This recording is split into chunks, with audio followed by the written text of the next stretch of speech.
He's got it, wants to throw. Wentz looks, pressure comes. Wentz hit, sack, back inside the 20. Aiden Hutchinson, that's number 2.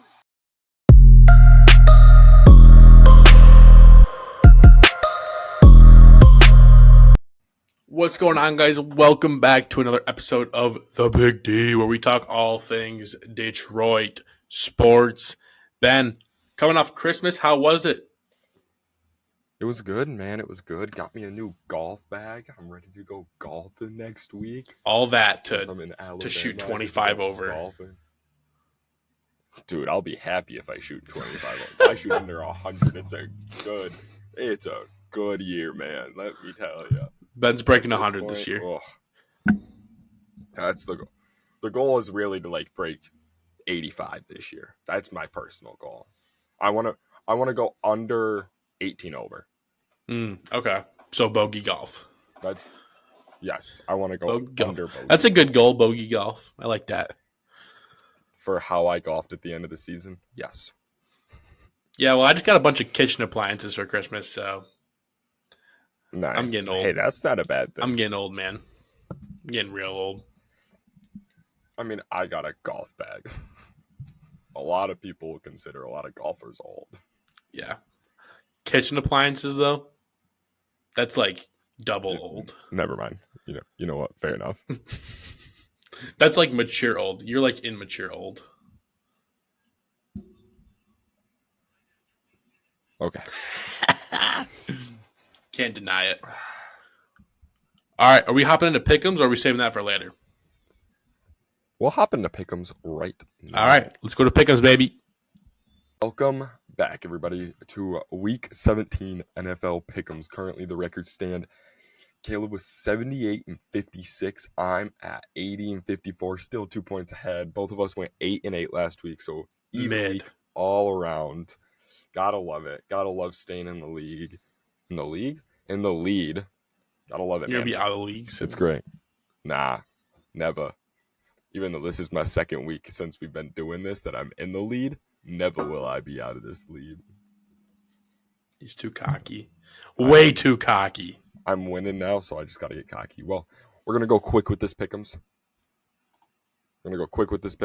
We have a longer podcast today, most likely. And I got a pack for Alabama. So, Alabama. First game, Jets at Browns. Who you got? Dude, I'm taking the Browns. This team is hot right now. Joe Flacco might be him. And I'm praying for a Browns-Lions Super Bowl. Give me the Browns. Yeah, no, I'm finally doing it. I got the Browns in this game. Good. Their defense looks good. I'll finally admit it. Oh, you heard it here first. I'm just a hater on the Browns defense, man. Yeah, Joe Flacco looks insane too, like prime Joe Flacco at this point. So yeah, give me the Browns in this game. Next game, we have Detroit at Dallas. Detroit. Nice and easy. Yeah, no, same. 100%. No doubt about it. Give me Detroit Lions. All right. Moving on, we have the Raiders at the Colts. So the Raiders just beat the Chiefs. If you actually watched the game, you would know that the Raiders looked absolutely atrocious on offense. And they didn't beat the Chiefs. The Chiefs absolutely beat themselves. And so I think the Colts will take this one actually pretty easily. So I'm going to go with the Colts. Okay. I don't hate it. I got the Raiders in this game. Yeah. It's not because of their offense. It's because of their defense. Their defense has been playing stellar these last 3 games. Nasty. They gave up 3 points to the Vikings. They gave up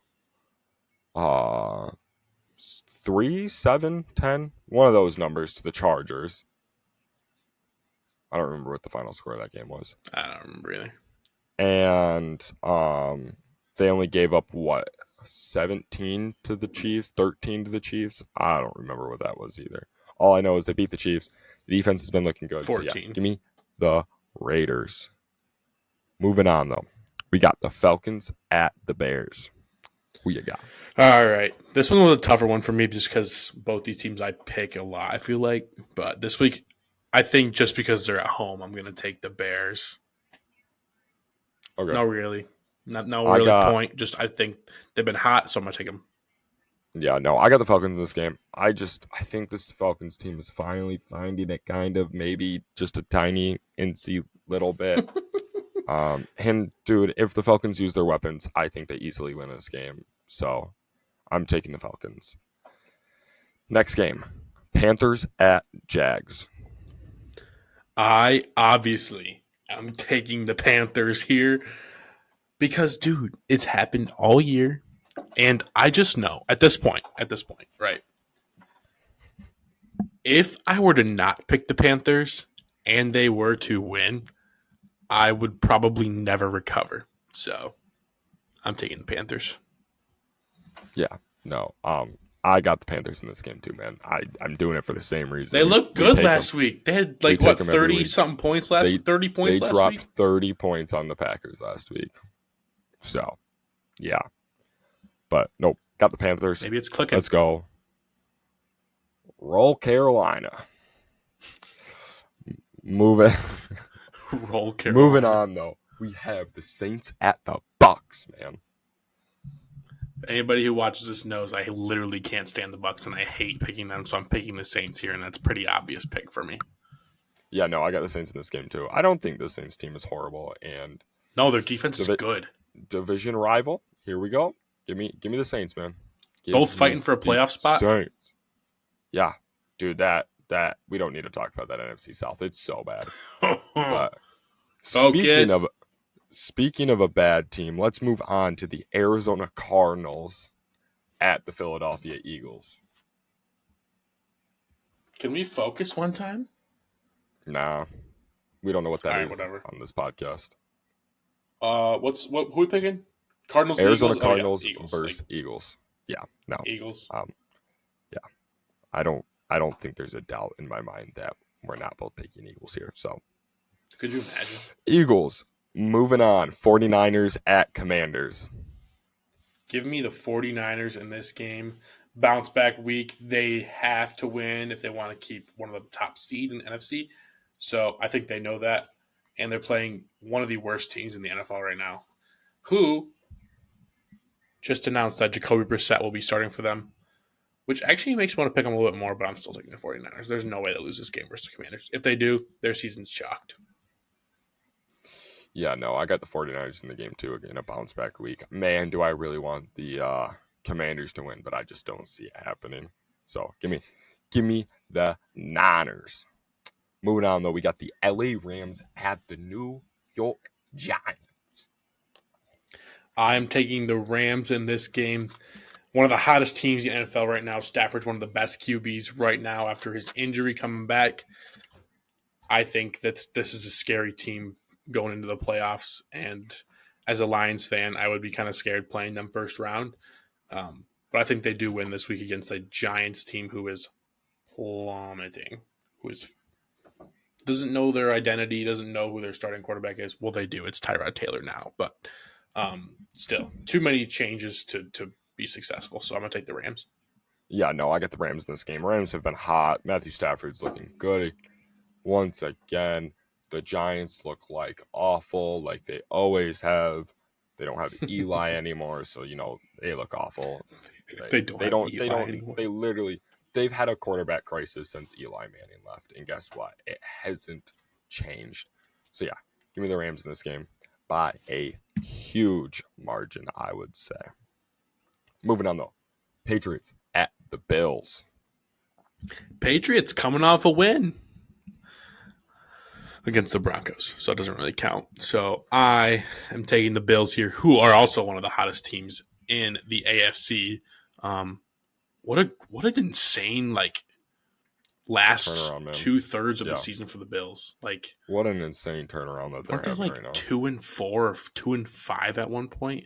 I don't remember what they were, but yeah, no, it's been insane. They've been playing great lately. That's why I'm taking the Bills in this game too. This team, Josh Allen's incredible. Honestly, Josh Allen's having a better season than Patrick McFraud. Good old Patrick McFraud. Kermit the Frog, Patrick McFraud. Yeah, a lot of names It's for Taylor that, man. Swift's disease, dude. It's the Taylor Swift Dude, it is. So curse. both of us have the Bills in that game. Moving on, we have the Titans at the Texans. This is one of those ones where I'm going to have to pick different than you, I think. And I think this is an upset this week. I'm taking the Titans. Yeah, I mean, fair enough. I picked the Texans. I've picked them every single week for the last couple of weeks. I don't Didn't know work why. last week. No, it hasn't worked in like 3. But I've been loving this Texans team. I don't know why. Like, I love Tank Dell. I know he's out for the season. Nico Collins, love that man. He sold my parlay this week. Noah Brown, God, yeah, only if I didn't bench you, but we still made the fantasy championship anyway.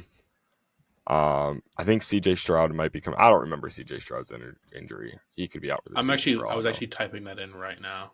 But it says they're optimistic for week 17, so we will W. see. If CJ Stroud's back, they're winning the game.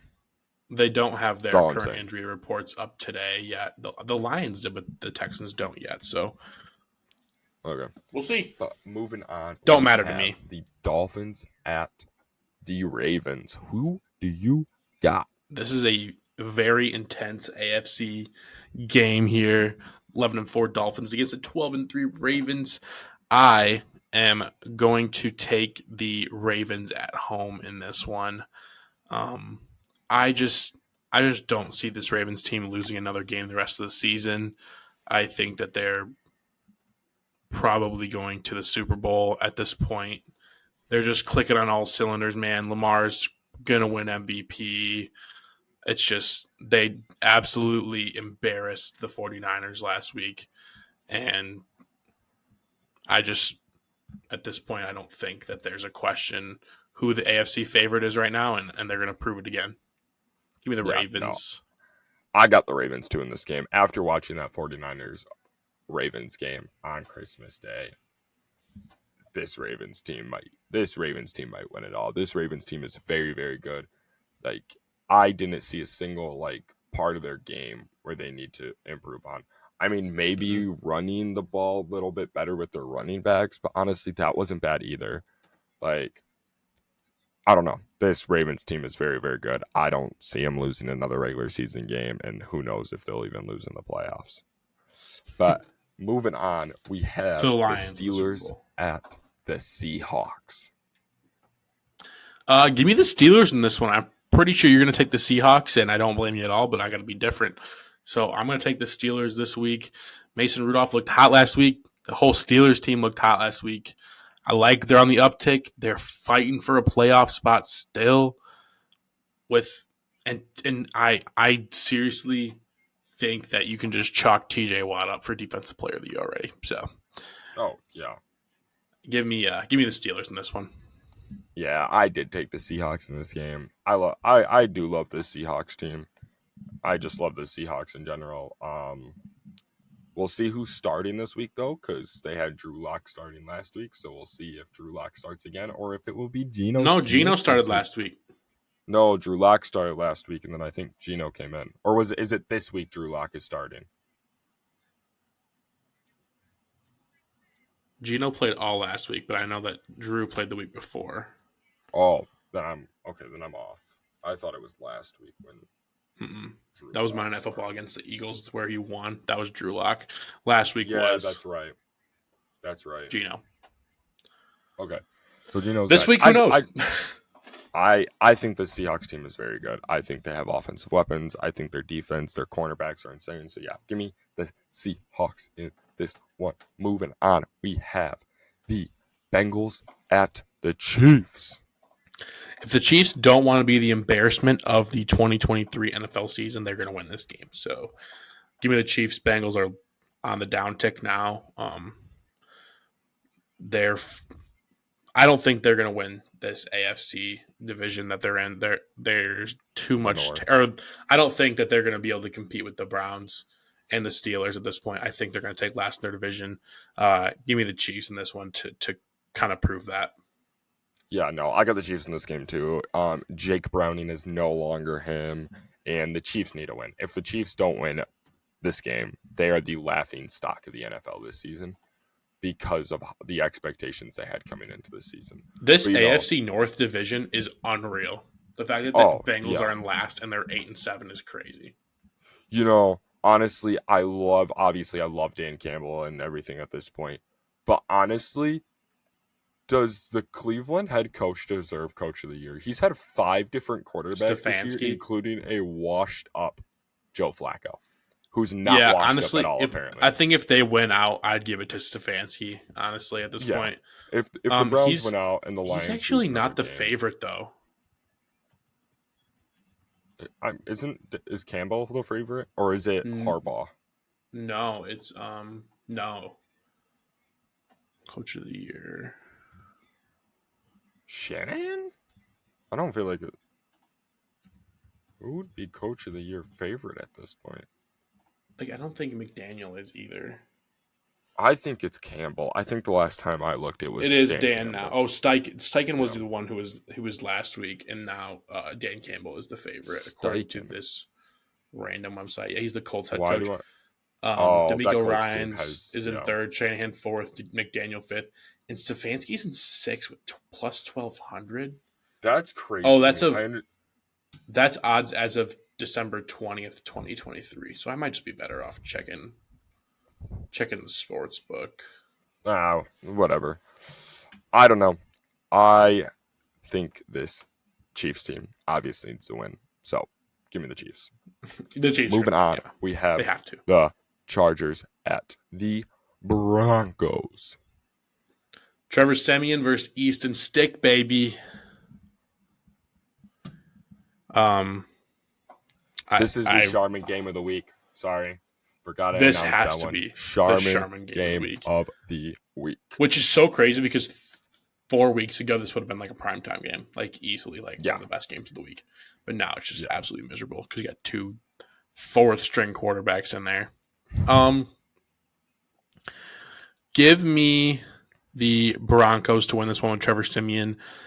I don't know why. The Chargers team doesn't look good now that Easton sticks out or has been in. Just give me the Broncos. I don't like it, though. If I could pick both teams to lose, I would.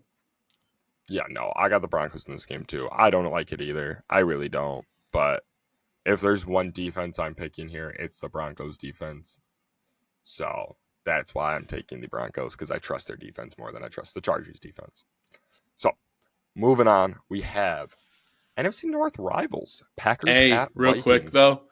Real quick, talking about Coach of the Year. Stefanski is the new favorite at plus 120. Okay. Dan is at second with plus 220. So there you go. Okay.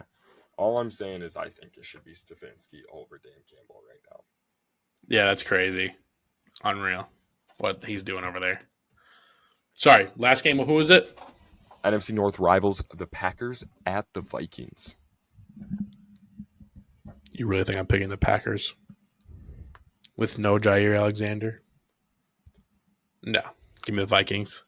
Plus, Nick Mullins just threw for 411 yards against the Lions. Justin Jefferson looks like an alien.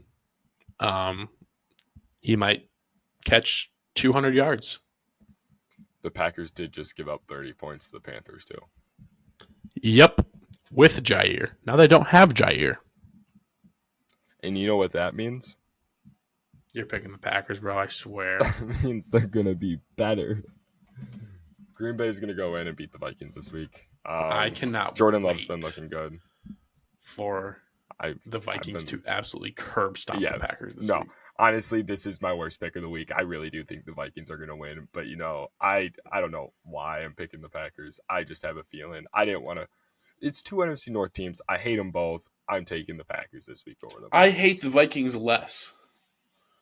I mean, yeah, so do I. But all right, moving on. Fake fan. That is it for NFL Pick'ems this week. We'll see where the records are next week. And it's comeback season. Nah, no, it's not. And we'll see you guys back at the podcast. That is NFL Pick'ems for the Week 17. I can't believe we're at Week 17 already, man. This NFL season is flying by. Insane. Hey, you know what it says, man? Time flies when you're having fun, and this Lions team is real fun to watch. But we're going to save them for later. Yes, it is, baby. Let's get into a record-breaking team real quick, dude. The Detroit Pistons are record holders for the longest single-season NBA losing streak at 27. Can you believe we've lost 27 games in a row? Sell the team. I wish I did. Actually, what? The MLB season is twice as long as the NBA season. So 162. It would be like an MLB team losing 54 straight games. Like, I don't think people understand how. Bring back Darko. I don't think. Too far. Sell the team. That's not too far. Do anything. Just do something. Give Jarrett Jack a uniform. God. Give me a uniform at this point. I'd shoot better than last night. Joe Harris. Last night he's not playing. Last night I watched the game and I watched all the way to the end, and Greg Kelser was on the court, and they had like these guys behind him on the court, like doing some contest or something. And I look at my dad, I'm like, hey, it looks like they're holding tryouts on the court right now. And I actually could believe it. They really could. So hold on. We're gonna start though. The Pistons boycott's over, right? Because they have the streak now. We might start another one later, but we'll see. We're gonna go a little crazy today. But first, I want to start off with some positives. If you can believe it, there are a few positives. I know you have a Cade Cunningham stat that I want you to share in a little bit. But first, I'm going to start with Tuesday night's game at home versus the Brooklyn Nets. We're looking spiffy in them uniforms that I think are fire. That's a positive. We're like 0-4 in them, but whatever. But yeah, last night. No, I shouldn't say last night. Tuesday night versus the Nets. Our starters finally got to play together for the first time this whole season. We got our full starters back in action together. And it looked phenomenal when they were on the court together. Oh, dude. Honestly, I understand we lost. I understand we lost Tuesday night. But I will say, out of this entire 27-game stretch, that is the best I've seen this team play. Easily the best I've seen this team play. So we were sweating our Pistons money lines, but it wasn't good enough because the Pistons did fall to the Nets last night. Here's a positive, though, the starters. So we're talking plus-minus here, and we explained plus-minus before. Basically, it's a measure of efficiency and basically how well your team does while you're on and off the court points-wise, right? So if you come in, you score, you leave, that's +2. You come in, you score, you give up 2 points, that's 0, right? So, like, you kind of understand. The starters last night, +34, plus-minus, in total. The starters look so good. That absolutely killed the Nets starting five. The next starting five were the negatives, obviously, because that's kind of how it works. Yeah. Our bench, -64 in plus-minus. Alec Burks was -25 of that. A few other guys -12.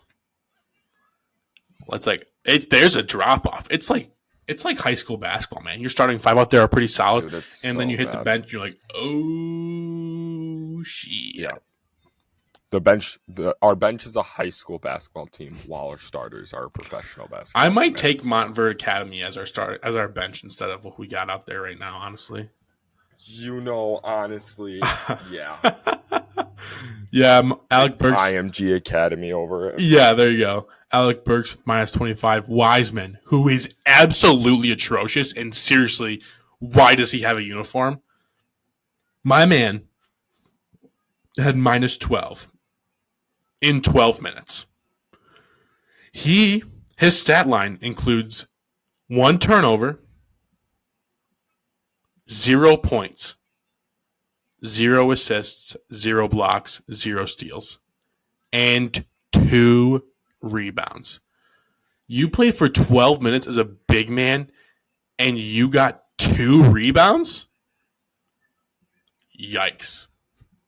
And almost just as bad, Marcus Sasser. He got his cardio in last night in 9 minutes. 0 points, 0 rebounds, 0 assists, 0 blocks, 0 steals, 0 turnovers. 0 for 1 from 3. That's all he did.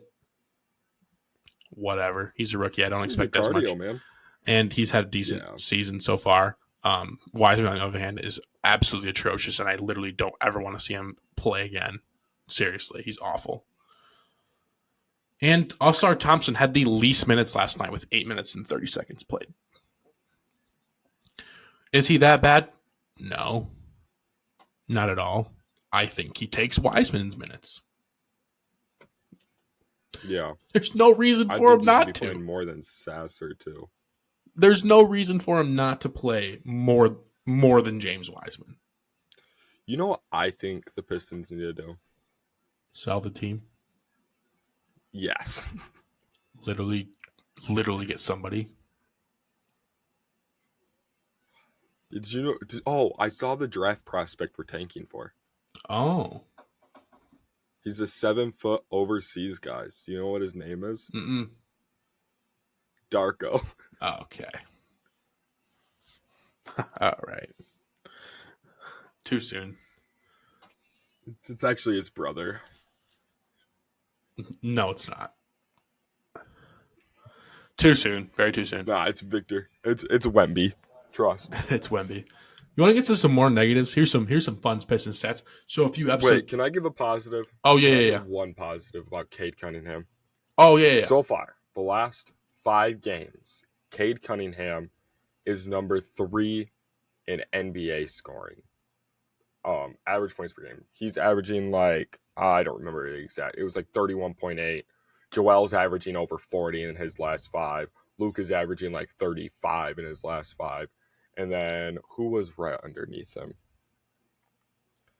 I don't remember the names that were underneath him. It don't even matter because the entire league is underneath him at that point besides Joel and Luka.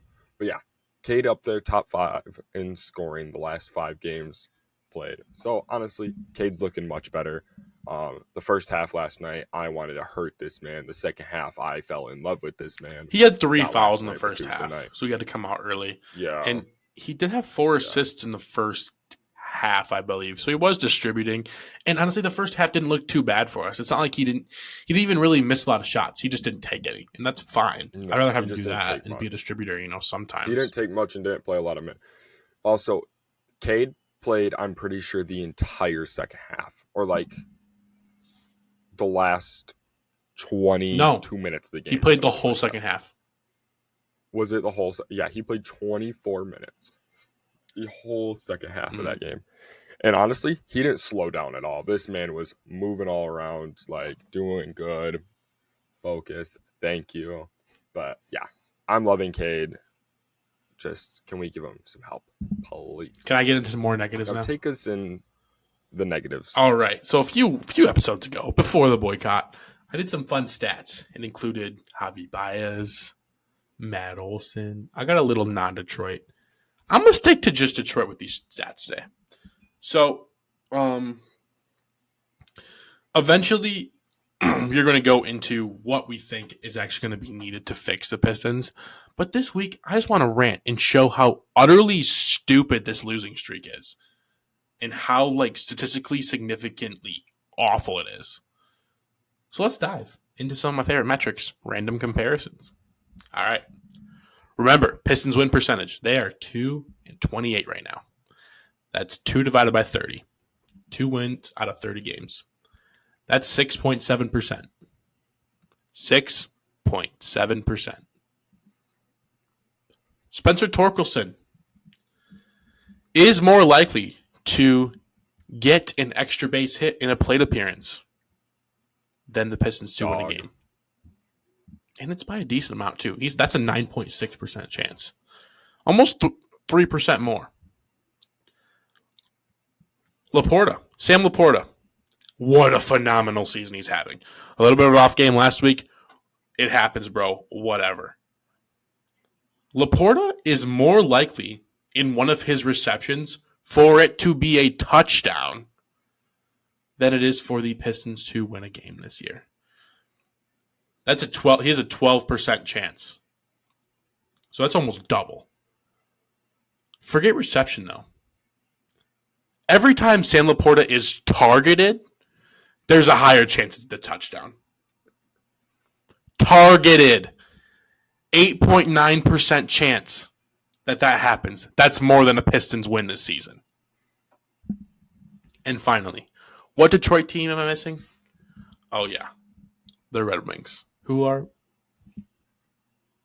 but coming shortly. All right. David Perron. He had that weird suspension for supporting Dylan Larkin in that fight.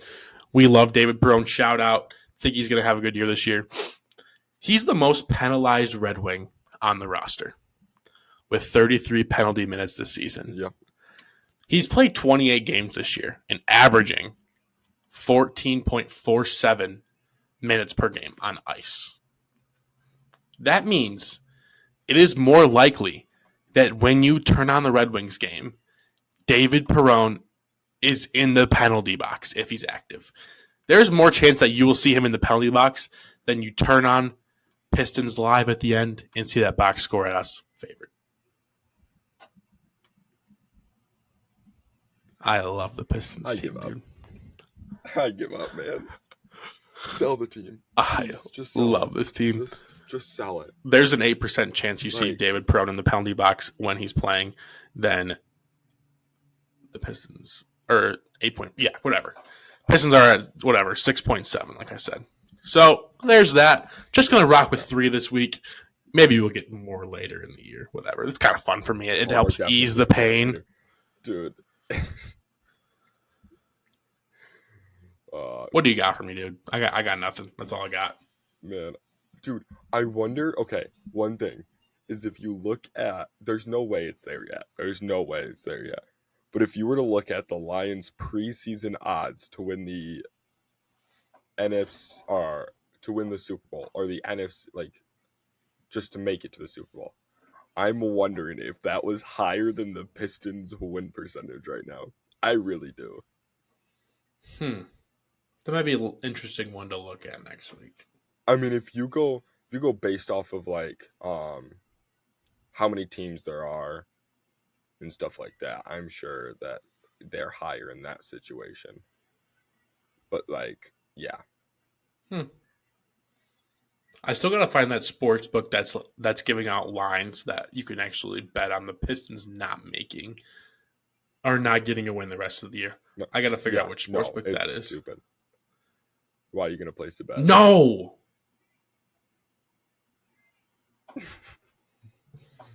All right, yeah, no, I got nothing for you, man. It's just, we're horrible. I don't know. I sit there and I watch every single one of these games, and I'll watch it from start to finish, unless the Red Wings are on. Then it's me flipping from the Red Wings. As soon as the Red Wings go to commercial, I watch 2 minutes of the Pistons game, and I'll flip. It'll be like the first 2 minutes of the game I'm watching, and we'll be down like 15 in the first 2 minutes of the game, and then I flip channels, and then it's like Red Wings. I'm like, okay, here we go. All right, we're down 3 goals now. Okay. You want me to walk you through an average Pistons game? I'll walk you through quarter by quarter. First quarter, we come out. We look absolutely solid. Like, we're either tied or winning after the first quarter. Fundamentally, defensively scrappy. We're throwing alley-oops to each other. Jalen Duren looks like Dwight Howard. And I'm thinking, Moneyline's going to smack. Second quarter, outtrots Killian Hayes and his entourage of absolute trash coming off the bench, keeping the seats warm for Cade Cunningham's tush to drop 3 points on 17 shots. And now we're down 10.5. Next, come third quarter, starters come back in, and we go on a run. And I'm thinking, man, this is going to be a close one all the way down the stretch. We're tied, end of third, right? Fourth quarter comes. We don't remember how to play basketball time. And we just decide to foul every other possession. We give the ball to Cade every possession, and he puts up some BS shot that either goes in or doesn't. And his stat line at the end of the game looks unreal. But realistically, he's the only one touching the ball because you really want Asar Thompson out there shooting threes from 30 feet out. You want Jaden Ivey dribbling off his foot every freaking fourth play. Speaking of Jaden Ivey, he's looked absolutely atrocious statistically recently. I know his plus minus was good yesterday, and he had some really good hustle yesterday. But I'm 90% sure he missed 9 shots yesterday. I think he went 3 for 12 yesterday. You know what position he plays? Shooting guard. He can shoot. He can shoot a lot. It's the making part that gets him. Nah, dude, I'm so done with this Pistons team. It's the same thing. I get so excited after the first quarter every game. We're tied or close or up. Yeah, no, it's horrible, man. I've given up. I've literally given up on this team. I don't understand how you can't give up on this team. I'm surprised we're not eliminated from playoff contention yet. Like I was just talking about that. We still have a chance at playoffs. I was like, when are we going to be mathematically eliminated? Dude, it's got to be. If we lose, like if we keep losing, it's got to be soon. I mean, realistically, it's probably like another 20 games or so. But yeah, I'm just looking forward to Wednesday, January 10th, where the Spurs play the Pistons at home. There will probably be a collective 6 wins between the two teams. So someone's got to win. Victor about to go off for 65 and 20 and 15, turn into Magic Johnson. Yeah, Victor's going to go 60, 20, 15, and 10. 10 blocks. So I'm going to the game on January 22nd. At this point, I think I would actually prefer them not to win until that day, because that would be so sick to go on the 22nd and have them win their first game. It would be so depressing because that's a month from now. We had a winless November, didn't we? Yeah. Yeah, so we are 1 game away from a winless December too. I think there's only 1 game left in December. Because we play Thursday against the Celtics. Or we play Saturday too. Home against the Raptors. That's possible. That's a possible dub right there. That's possible. That'll be a possibility. New Year's celebration. But Thursday in Boston, that chalked. Tatum's dropping 50. Yeah, imagine. I don't even have the odds for that game yet because FanDuel's got to create a number that doesn't even exist yet for what the Lions are going to be, or what the Pistons are going to be favored in. Jeez Louise. I'm in so much shambles from watching this team yesterday. It was an emotional roller coaster. I seriously thought we were going to win. I literally made my sister stand in the kitchen because we went on a run. I told her she couldn't move. And she was her loyal Pistons fan, and she didn't move for like the rest of the game. It didn't work. Even that didn't work. I don't know what else to do. Yeah, what? Dude, yeah, no, yeah. I've given up, man. Yeah. All right, Pistons play on... Can we move on to a good team? Yeah, first of all, Pistons play on Thursday, 28th against Boston to tie the all-time losing streak record at 28. Till then. Yeah. Take us to the next segment, my guy. Next segment, we are finally going to talk about Michigan football again. Because you know what? We have the Rose Bowl game. Yes, sir. Playoff game. Going to send us to the national championship. We have number 1 Michigan taking on number 4 Alabama. Should be Florida State. But taking on number 4 Alabama. Truth. Head-to-head record is 3-2 in favor of the Tide. Tide are winning the series. Alabama won the last game. that we played against them.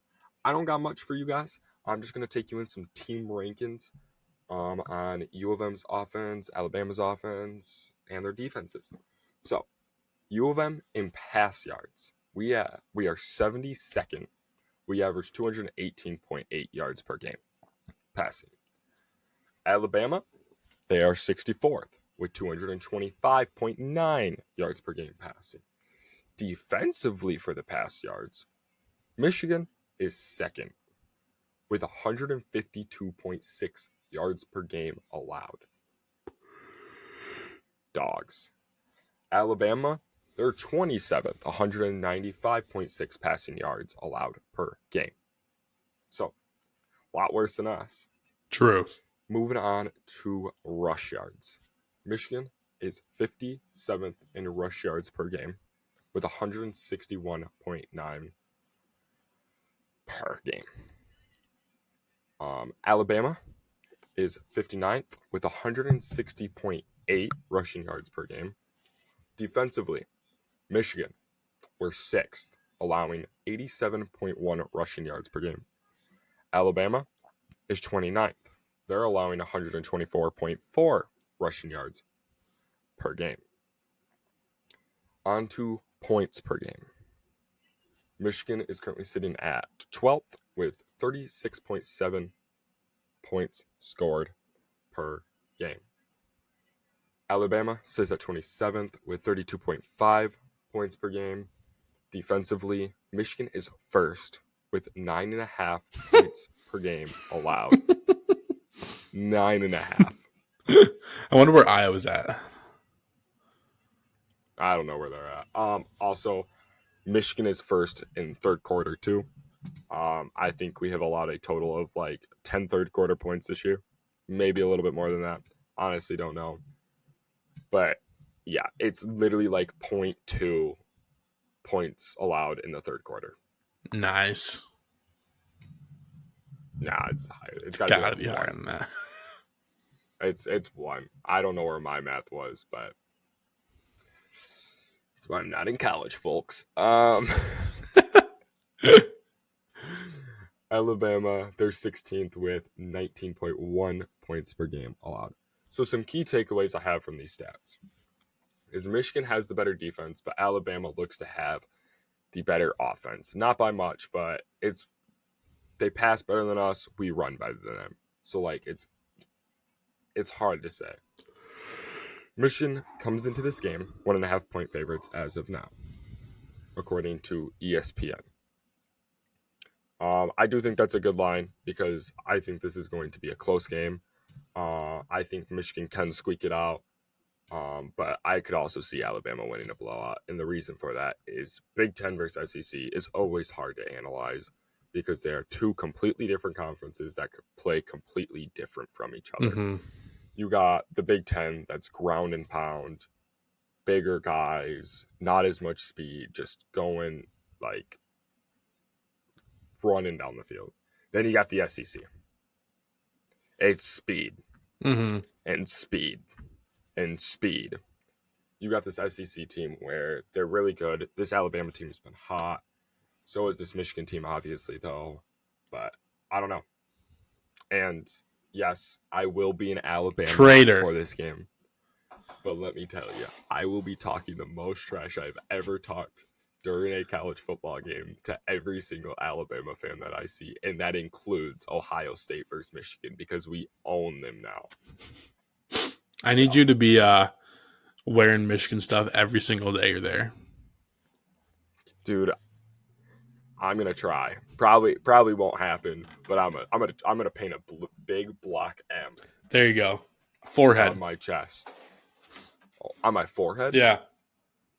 I don't know how that would look at the business casual dinner we're going to, but mine as well. Business casual. Mine as well at this point. That could mean anything. True. The last business casual dinner I went to in a different state, people were wearing like swimsuits and shorts. Business casual. Good old Baltimore, man. Baltimore. You got anything you want to talk about with this game? I just had a quick little rundown on this game. I don't. except for the fact I hear pretty much every single analyst, besides people from sports books, say they think Alabama's going to win. I seriously don't think I've heard a single national TV person say they think Michigan's going to win.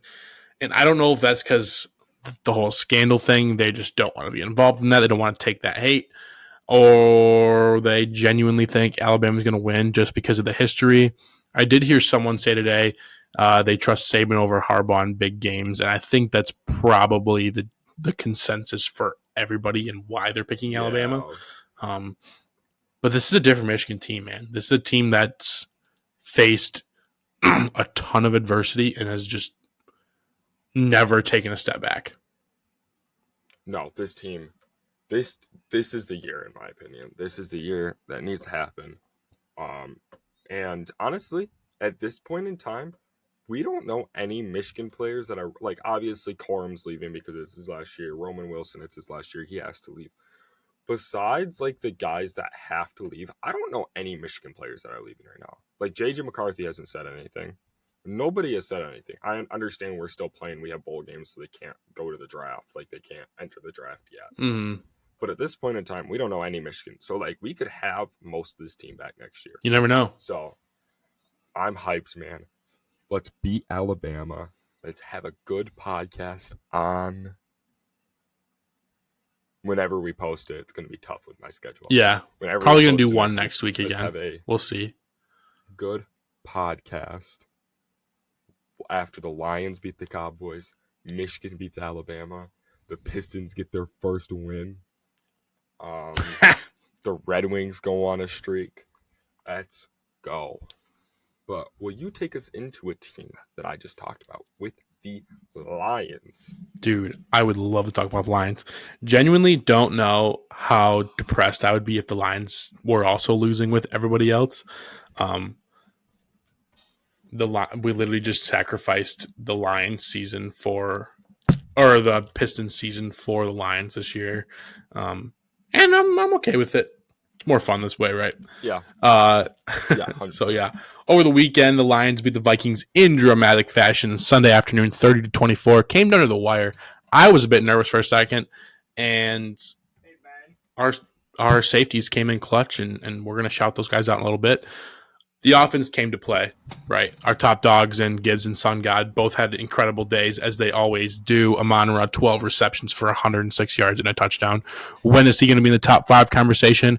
I don't know, but he should be. Gibbs had 15 carries for 80 yards and 2 touchdowns. What a dog, man.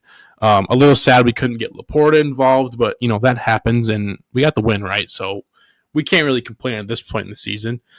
Yeah. There's no complaints for me. He still could have 2 incredible games. You never know. Monty had a solid game, 55 yards and a touchdown. Also, throw in Gibbs had a few catches, and so did Monty as well.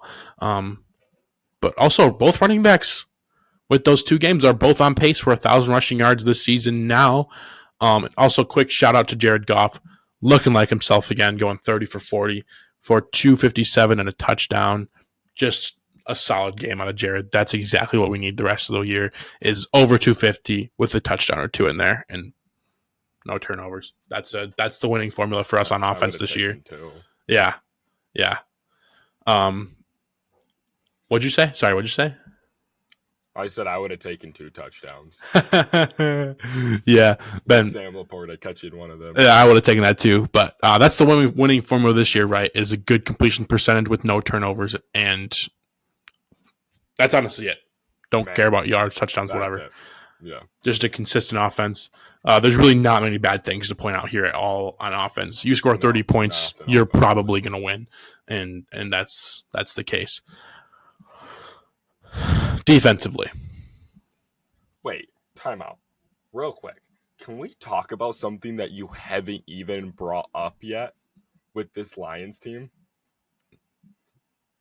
Can we Go for it. Talk about Go for it. You haven't said? I was wondering when you were going to remind me, For the first time in 30 years. My expectations are higher, man. The first time we have done the North, we have clinched a division. We have never NFC North. We have never clinched the NFC North. We have never won the NFC It North. was the NFC Central. We have never won the NFC North. That's when wild. We won it 30 years ago. It was the NFC Central. Wow. Let's go. Let me tell you. Beginning of the season, I said there was a chance. At the end of the we season, knew it. Guess what? We did it. Dude, I didn't expect this division to be this good, though. The Vikings are decent. The Bears are decent. The Packers are decent. This entire division is better than the NFC South, which isn't that hard to do, to be honest. But True. this division is a good division. This division will be a very competitive division, in my opinion, For years to 2 come. years' time. Like, this division will get very competitive. And honestly, I'm loving it. Let me tell you. Lions on top. Division champs. Who knows? Who knows? Maybe it will be conference champs. That's all I'm saying. We'll see. And there's a big game this Saturday that's going to help determine that too. But we'll get there first. But let's talk defensively versus the Falcons first. Thanks for interrupting me. My expectations are higher. That's all it is. Let's do some shout-outs first. Iffy Melifonwu just randomly showed up 3 weeks ago, had the worst game out of defensive back I think I've ever seen. Last week, turned into prime Ed Reed. This week, turned into even more prime Ed Reed and was named NFC Defensive Player of the Week. Shout out Iffy Melifonwu with his 5 tackles, 2 sacks, 2 pass deflections, and an interception. Honestly, kind of a mid stat line for Defensive Player of the Week. But we'll take it because these other defensive players on the Lions, I think, could have also got it. Kirby led the team in tackles with 9 this week, racking up 2 interceptions and 2 pass deflections. This safety duo is going nuts right now, and I'm all here for it. Brian Branch. It's insane. Brian Branch had, and they're not even we're missing our star too. Our star safety is out. Yeah. Brian Branch had 6 tackles, 1 sack, 1 forced fumble, 2 pass deflections, and an interception. What a dog. I'm going to touch on something about Brian Branch in a little bit too. That's not as good, but whatever. Can we talk about something real quick though? Okay, sure. After the game 3 weeks ago, I think it was the Bears game. I don't even remember what game it was. I trash talked Iffy so hard. You did. Maybe he heard. Like, I went in on Iffy and I went in on Jerry Jacobs. 3 weeks ago. Jerry Jacobs hasn't played a game since. He quit. Jerry Jacobs. They both saw it. Jerry quit if he challenged himself. If he challenged himself, and let me tell you, thank you for proving. I'll let you take credit for that. Because this dude has been a dog the last. I'm taking credit for it, man. I'm taking credit. But if he's been a dog the last 2 weeks, hopefully he stays a dog. And you know who needs to turn into a dog? The guy you're going to talk about next. Guy or guys? Because there's 3 of them that I cannot stand. Guys. Let's get into the bad stuff. My God, do our corners suck. Holy Moses. I'm convinced they are probably, they got to be close to the worst cornerback depth, I think, in the NFL. If we had a mediocre corner, middle of the pack corners, this team would be unreal. But because our corners are genuinely so freaking garbage, it's holding us back a little bit. And holy Moses. You know who our starting cornerbacks were last week? Cam Sutton was our cornerback 1. My man was cornerback 3 on the Steelers. Kindle Vildor, straight out of Gryffindor, is our cornerback 2. And off the practice squad, Khalil Dorsey, he played a little bit last year and wasn't good. So I don't know if you expect him to be good. But my man Khalil Dorsey is now owned by KJ Osborne. KJ Osborne is his father. And KJ Osborne. And KJ Osborne has no business being anyone's father because he is wide receiver 3 on his own team. Option 5. To be fair, yes, I will say he is wide receiver. You're not going to back up Khalil Dorsey right now. I know you're not. No, I'm backing up KJ Osborne. Oh, he's a dog. Because I was watching this dude last year. I've been watching him this year. This dude's a dog. He honestly, in my opinion, could be a wide receiver 1 on some of these teams. He's a dog. So Chiefs? okay, Grab on, yourself sorry. KJ Osborne. Please get him out of the North. I mean, speaking on the Chiefs could use my left big toe name as a wide receiver. Yeah, and it would probably catch better than Kadarius Toney. Okay, continue. So, corners rated in PFF, graded in PFF. I got to see the top 100. Okay. Jerry Jacobs was in the 90s. Just going to throw that out there. Cam Sutton was number 100. Those are our corners in the top 100 of PFF. Yeah, that's right. We're 11-4. Man, I don't know how with our corners, dude. I don't know. Like, I love. I'll tell you, dude. It's because of our safeties and our middle linebackers who are insane, picking up the slack. Yeah. And our offense is unreal. Our run defense is good too. Okay. This secondary needs major help. I don't have any completion percentage against or any of that BS. What I do have is my eyes, and I see Cam Sutton and these other no names getting absolutely torched every time down the field. I watched this Raiders-Chiefs game. I don't think the Chiefs had like 4 open passes. The Raiders were just draped over them. And then you flip sides of the ball, same thing. Chiefs corners just absolutely boxing the Raiders wide receivers. Devonta Adams had 7 targets with 1 reception. I mean, it is Aiden O'Connell, so like whatever. But I'm just based off what I watched, our corners are just like steps and steps and steps behind these wide receivers. And then you go up against someone like Justin Jefferson. Good luck. The best corners in the league can't even guard him. What do you think's going to happen when we put JV high schoolers out there against him? He's going to torch. And he did. What did he have? 150 yards and 141 yards receiving against the Lions. Osborne had 95 and Hawkinson had 58. Like, come on, man.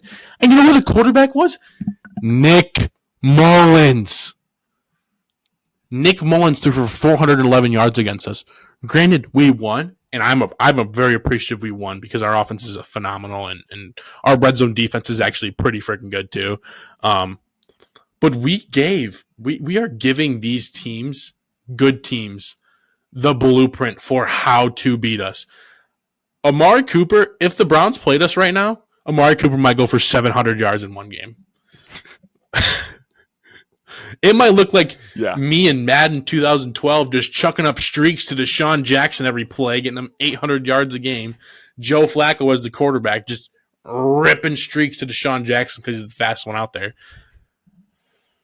Amari Cooper would have a field day right now. And I think CeeDee Lamb's licking his chops right now, watching this game film, looking at Cameron freaking Sutton against him lined up and just blowing by him, man. Our safeties are phenomenal. But number one, can they stop? Can they help stop this pass game? Number two, are their stats inflated because of how freaking atrocious our corners are? They have the most tackles on the team. Let me tell you, your safeties should not lead your team in tackles. That means your secondary and linebackers are just letting guys run through. Yeah. I mean, to be fair, I saw our safeties blitz a lot this last game. That is true. Besides Kirby. But still. And I appreciate Aaron Glenn for doing that because we talked about that. We have to get some secondary pressure. And since then, he has done a phenomenal job doing that, creating pressure differently. Aiden Hutchinson still is just absolutely dogging the right tackle, just bullying him every freaking play, leading the league in pressures. And getting held every single play. Yeah, I mean, he's just... I mean, if I had to pick the definition of a dog on this team, it is Aiden Hutchinson. It's not even close. Like, he is just another level. The stats don't show it.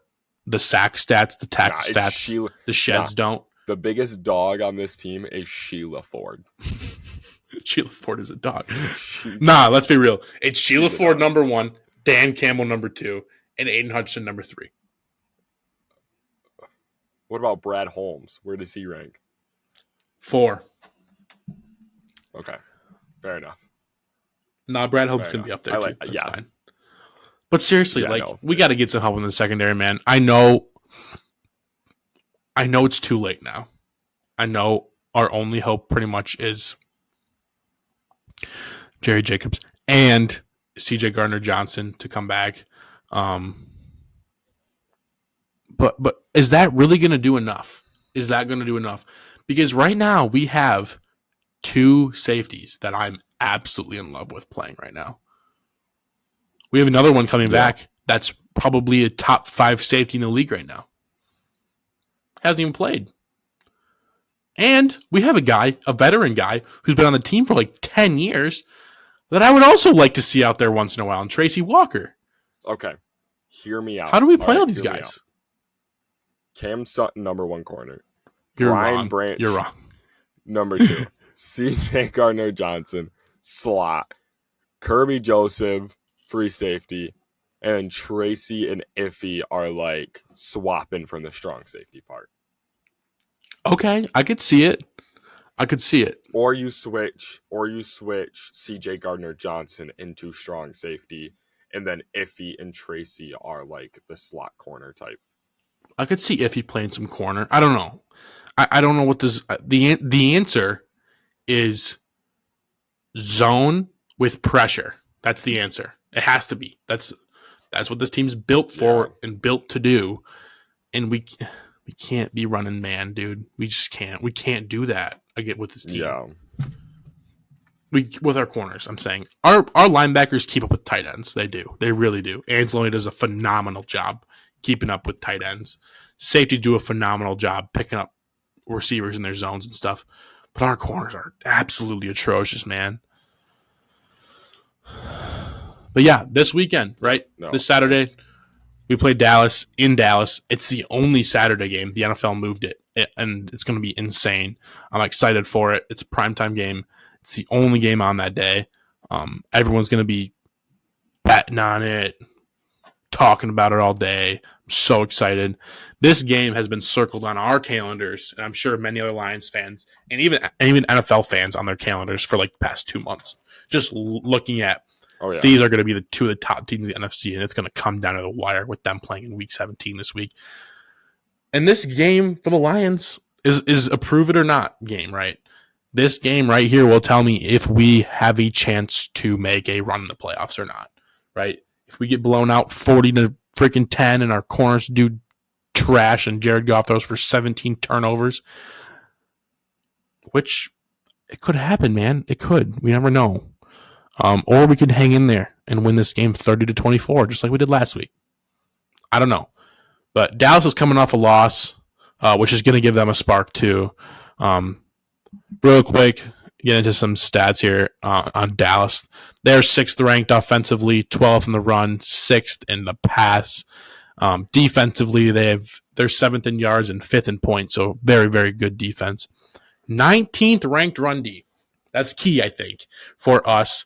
5th ranked pass D, which scares me a little bit, but I trust Goff to make the right decision. And they do suck on 3rd down in the red zone. They're in like the 20th or something. 20 is for both of those. So moving the ball on the field is going to be difficult. But once we get into the red zone, I look for us to find Laporta and our guys for touchdowns. They're 17th in the red zone, and they're also 12th in late down. So on like 3rd down, they're also 12th. So like, that is just not what I saw. This might be wrong. I'm on a random website that I'd be used for one thing and one thing only, and it was going to talk about the Dallas Cowboys rank against man coverage. Ooh. They rank 6. Nice. So let's not run man coverage. That's all I wanted to say. But continue on. I might have that 3rd down rank completely off. It might be completely wrong. No, I gotta check. This is based off the efficiency too, not the percentage. Yeah, this is defense red zone touchdown rate, they are 21st in the league. Third down defensive percentage rate, they are 20th. So that's according to Fox Sports, which I think I trust more than your random website. Yeah, this is the 33rd team site, and it's their rank in EPA per play, which I believe is like their efficiency Okay. per play. So, yeah, that's what I got. Gotcha. Do I know what it means? Yeah, so this game really just means everything, and I'm concerned that this Vikings just showed everyone how to beat us. I think Dallas this week is going to chuck it up to CeeDee Lamb literally every play, and I don't blame him one bit. Yeah, what do you think the keys are to winning Saturday? I have a few, but I want to hear yours too. So some of my keys to winning Saturday is obviously hold CeeDee Lamb 75 or less. I'm going to say 100 or less. If we hold CeeDee Lamb to 100 or less, I'm happy. I think we win the game. I do. I really am. Forcing turnovers, forcing Dak to throw interceptions, possibly get a fumble, like just win the turnover battle. That's what I'll say. Okay. Is win the turnover battle. It's a key to win every single game, but in this game, 100% win the turnover battle. Really, my key for Lions offense is do not turn the ball over. Find out how to exploit this Dallas team. I really do believe that we will be able to run against this Dallas team. We'll see though. Like Dallas is not good against the run. They're not as good against the run. Correct. And just don't throw the ball if it's an out route and Deron Bland is over there. Yeah, don't do that. It's the last thing I got to say. If Deron Bland is on that side of the field and you're running an out route, do not throw that out route. Because it is getting returned for 7. Yeah. That's all I really got. Like, I think it's just basic. Keep playing the same way we are. Defense needs to play just a little bit better. But I really do believe that we can win this game. I do too. Real quick injury report. Full practice. Panay Sewell and Frank Ragnow are at full practice both days this week. Not really sure. The muscles got a little bit banged up. Jerry Jacobs is full practice this week, so he'll be back, as well as Derek Barnes. No really talk on CJ yet. He's had limited practice this week. But we'll see what's up with him. Brock Wright will not play this week, it looks like. And Taylor Decker, he played limited. He had limited practice Tuesday, but he did not practice today. So not sure what's up with him just yet, but keep an eye out for that. And if we don't have our offensive line this week, I think it's going to be so hard to win this game. It's chalked. It's going to be so hard to win this game. I wouldn't say it's chalked, but it's going to be very difficult to win this game if we don't have our full healthy. Our offensive line is just like at the core of everything we do, offensively and defensively. They're what keeps this team going. And if we don't have them, it's going to be really hard to win this game. That's my key is we got to get our guys back healthy team. And we got to just dominate the run game. I think just let Gibbs cook, man. Gibbs averaged 5.3 yards per carry last game. Again, over 5. Like, it's unbelievable what he does. I think if you look at his film, you just see Jamal Charles. Like, a mirror image of Jamal Charles. You know what? Yeah. I feel like that's the one comparison you can give right now is Jamal Charles. I was watching a video earlier. I'll take it 100%. I was watching TikTok earlier, and I saw this TikTok, and it was ranking the 2023 draft picks. He had his preseason ranking, or his just post-draft rankings, and now his rankings now. This man graded Jahmyr Gibbs at a D-. Is he a Packers fan? He goes, there were much better players at the time that they needed in certain positions that they could have taken. And I'm sitting there like, you have not watched a single Lions game this year. Because, yes, we could use a defensive lineman. But Jahmyr Gibbs is a third of our offense right now. Maybe not that much, but almost. He's a goon. He's better than Bijan. And he had Bijan ranked as like an A+, and Gibbs as like a D-, and everybody in the comments was flooding. Gibbs literally is playing a better season than Bijan Robinson. Don't want to hear it. Guys, don't listen to random people on the internet ever talk about sports. They just no credibility, and yeah. They're all a bunch of losers. Facts. Like the Pistons. That's going to be it for us. Tigers. Hey, no, man. We're winning the Central next year. Mark my words. As soon as those come out, I'm hammering that. Who's going to compete with them? The Royals? The Royals have made some big signings. And by big, I mean old. And by old, I mean dirt old. Who's going to compete? See how I literally just named the worst team in the division and said, these guys aren't going to compete. Hey, White Sox have a new catcher. Do they? Who is it? Martin Maldonado. All right, moving on. He might have batted 200 last year. That's going to be it for us this week. We might only have one out next week too. Weird schedule with vacations, Christmas, everything going on, holiday season. But we'll see you guys in the new year, and that will be all from us. Merry Christmas and Happy New Year. Peace.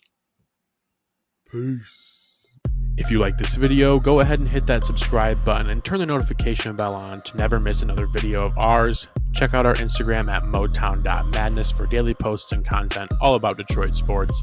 And check out our TikTok, motown.madness, for clips and highlights of each episode.